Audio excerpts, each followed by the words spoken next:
Well, I think you ought to take one of the lighter jobs. A man your age shouldn't be lifting a heavy motor. Well, now look who's talking. I'm no older than you are, Tim. Yeah, I'm going to remind you of that sometime when I see you trying to lift one of those heavy outboards of yours into a boat. Well, that's all right. I've got to go someplace and get back in a hurry. But you, all you got to do is sit and wait for the fish to bite.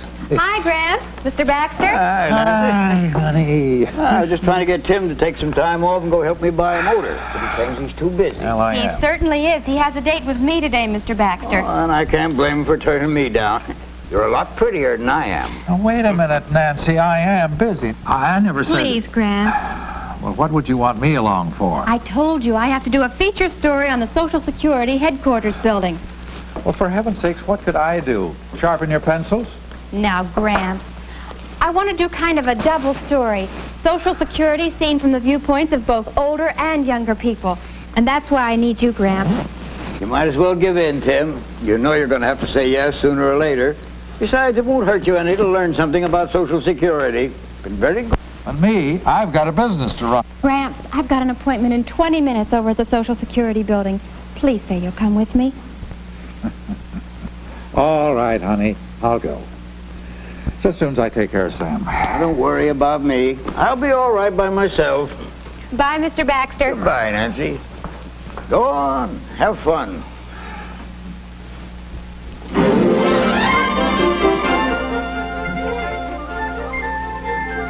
And so Tim and Nancy start on their way to visit the headquarters of the Bureau of Old Age and Survivors Insurance in Woodlawn, Maryland, in the suburbs of Baltimore.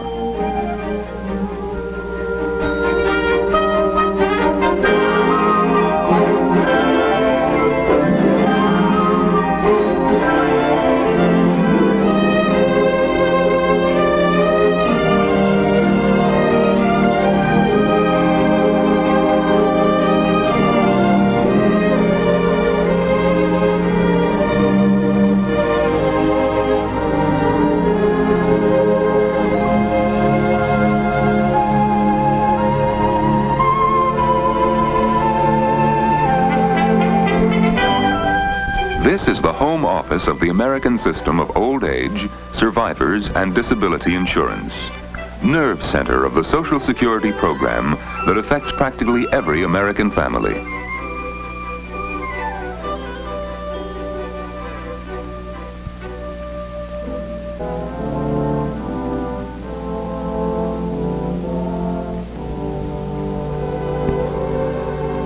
Miss Hall will guide them through the building. She will answer many questions. Questions like, what happens if I lose my Social Security card? What happens to the report of earnings my employer sends in? How are the records of my earnings kept? And last but not least, just simply why a Social Security account number? Each day there are 2 scheduled tours. This one was especially arranged to give Nancy the material she needs for her story about how a knowledge of Social Security is important for both old and young. First, the basic idea. Working people and employers pay Social Security taxes, which are kept in special trust funds. The money can be used only to pay Social Security benefits and operating expenses. When earnings stop because of retirement, disability, or death, benefit payments are made from these funds to replace part of the earnings the family has lost. From this headquarters, the activities of the nation's 600 Social Security district offices and 7 payment centers are directed. New York, to Hawaii, to Puerto Rico, the Virgin Islands, and Alaska. Excuse me, I was just wondering, if I lived all the way down here, say, would I have to travel all the way up to Provo to get to the nearest Social Security office? No, you would not. In thinly settled areas, a Social Security representative makes trips from town to town at scheduled intervals. And then they conduct business in courthouses, post offices. Just like the old circuit rider.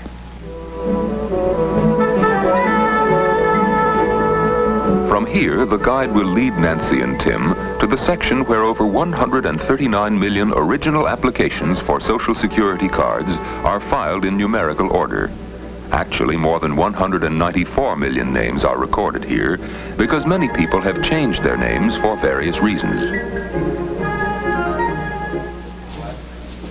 And there's one in here for you, Mr. Miller, and another one in here for you, Mrs. Carroll. Well, I don't remember filling out any application. Well, let me have your Social Security card for a minute, and we'll pick out your original application. Well, I wonder if I have it here. Yeah, well, yes, here it is. Thank you. Would you find this one, please? Thanks. And here's mine. Excuse me, would you take this one, please? Thanks.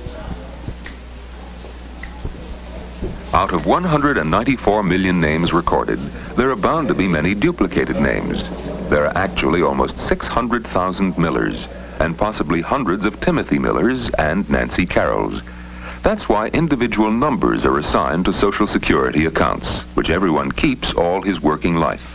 Keeping every account separately is an important step toward keeping each account accurately. Thank you. Here you are, Mr. Miller. Well, Well, I don't remember making this out. But there it is. December 14th, 1936. I was in San Francisco working on the Bay Bridge. When, Nancy, that was before you were born. Excuse me. And here's yours, Mrs. Carroll. Oh, say, this is made out for Miss Nancy C. Miller. Goodness, I forgot to change my name on your records after I got married. Have I lost any credit for my earnings? No. Since your account is kept by both your Social Security number and your name, the records can be kept straight, even if reports come in under two names. But you should apply for a new card. You'll keep your original number, but the name will be different. And this prevents any possible confusion when your earnings are reported. Now you can see how important your Social Security card is. Oh, I certainly do.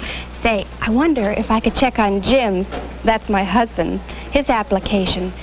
He made his application in Hawaii just after the Korean War. But now that I think of it, I can't remember his number anyway. Well, that wouldn't matter too much. In the next section we visit, the information is kept by name in alphabetical order. So if your husband were here, I could find his Social Security card quickly, with his name and date of birth. But I can't show you that card, Mrs. Carroll. All information here is confidential. I can show it only to your husband. Now, I think if we go to the next section, you'll see what I mean.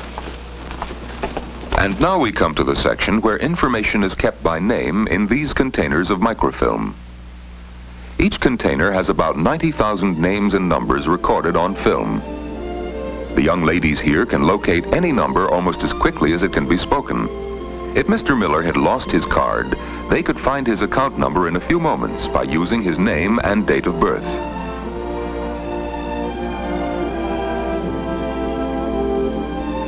These are reports of earnings. They are sent by employers and self-employed people to the Internal Revenue Service, which forwards them to Social Security in Baltimore. We know that account numbers are used to keep each person's records straight. But what goes into these records, and how is this information entered? About 270 million earnings items are received each year from employers and self-employed people. No ordinary bookkeeping system could handle this many entries. So the Social Security Administration turned to the most modern electronic equipment to do the job. With this system, the Bureau can now handle all its present work efficiently and keep up with additional workloads in the future. The information from these reports is transferred to punch cards, which are used to transfer the information to magnetic tape. Information from this tape goes into an electronic computer, which brings the old earnings record up to date and delivers a new tape with a current record of each person's earnings. The new tape stores the information for daily use until new reports come in and a new tape is made. Social Security offices across the nation wire Baltimore and request information from the earnings record when an application for benefits is made. The request starts on paper tape, is relayed through a communication center, and received in the central office on magnetic tape. No further typing is needed to get the required information back to the district office. These machines furnish the records and compute the amount of monthly benefits for more than 15,000 applications each day. Requests for wage information also come in by mail, directly from people who want to be sure that their earnings have been properly reported. The requests are transferred to punch cards and then handled in about the same manner as requests from district offices. They go to magnetic tape, the computer, and then statements of earnings are printed automatically and mailed.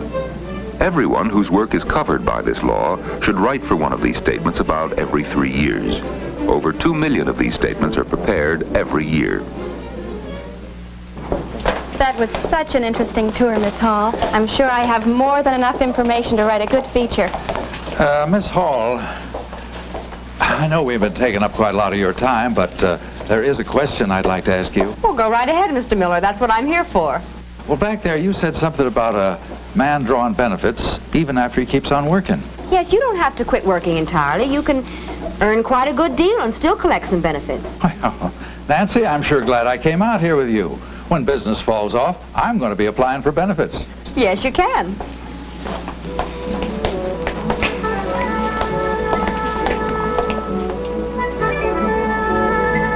And not long after his visit to the Social Security building with Nancy, Tim did decide to apply for old age insurance benefits. He went to the post office and met a Social Security representative who was making one of his regular visits. The application blank Tim signed that morning was in Social Security district office later in the day. A request for information from Tim's earnings record was sent by teletype through a communication center to the record-keeping center at the national headquarters. Tim's earnings record was located, and the amount of his benefit figured by the computer. Later, in one of the payment centers, monthly payments to Tim were authorized.